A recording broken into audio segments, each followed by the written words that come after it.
Please welcome Chitra Tripathi. Welcome ma'am, welcome welcome welcome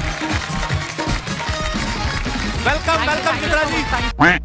Bengal में लगातार आप देख रहे हैं ममता बनर्जी के शासन में जिस तरह से हिंसा हो रही है, आगजनी दंगे भड़क रहे हैं।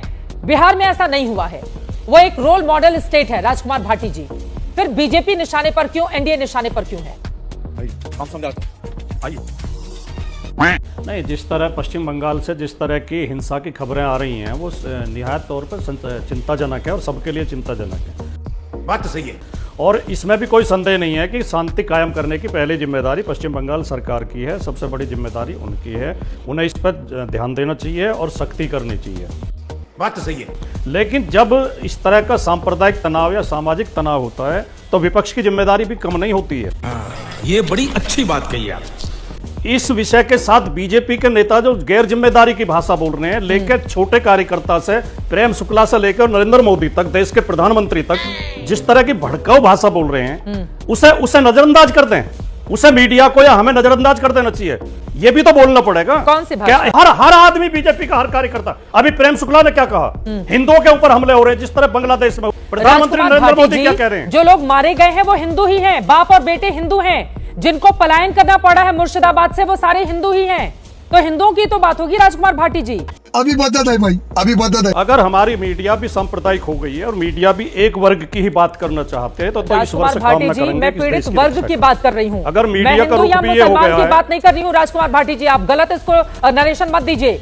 मैं जो पीड़ित वर्ग है उसकी बात कर रही हूँ। जो लोग मारे गए बाप और बेटा वो हिंदू हैं। तेरा तो गेम बजाना पड़ेगा।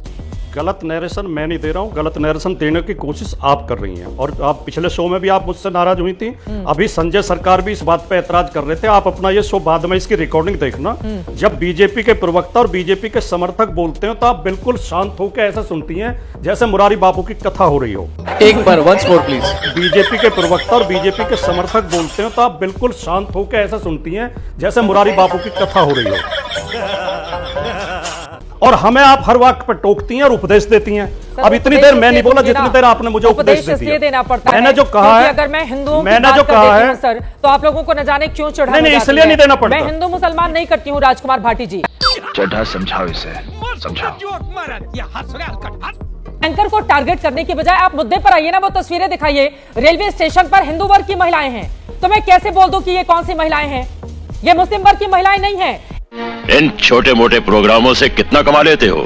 जिस तरह के भड़काऊ बयान बीजेपी के लोग दे रहे हैं उससे इनकी नियत में संदेह होता है कि ये भड़का रहे हैं, आग को भड़का रहे हैं। इस बात पे आप नाराज हुई और आपने मुझे उपदेश देना शुरू कर दिया। अब चले एक काम कर, 200 रुपए दे और 50 रुपए काट ओवर एक्टिंग के वजह से। अब बताओ मैं क्या करूं? मैं आपके ऊपर उंगली क्यों ना उठाऊं?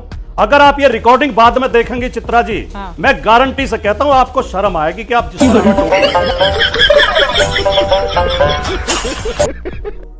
और अभी तो रुको, वो गलत है। आपको आनी चाहिए। पत्रकारिता की नैतिकता में, आचार संहिता में नहीं आता। ज्ञान देने की जरूरत नहीं है राजकुमार भाटी जी। मैं आपकी बहुत इज्जत करती हूं। कपड़ा अगर आप प्रेम शुक्ला बनना चाह रही हैं तो बन जाएं आप। बहुत ज्यादा व्यक्तिगत हो रहे हैं राजकुमार भाटी जी। मुझे लगता है कि लो अब सच बोलो तो सबको मिर्ची लगती है। मुझे लगता है कि थोड़ा नहीं, आप व्यक्तिगत हो रही हैं। आप व्यक्तिगत हो रही हैं। शर्म आनी चाहिए। आप व्यक्तिगत हो रही हैं। अरे कहना क्या चाहते हो? मीडिया वाले घुस गए, उसके मुंह पे माइक घुसेड़ के बोले, अच्छा ये बताइए जो बम फटा तो क्या एकदम से फटा? अब बोले नहीं एकदम से नहीं फटा।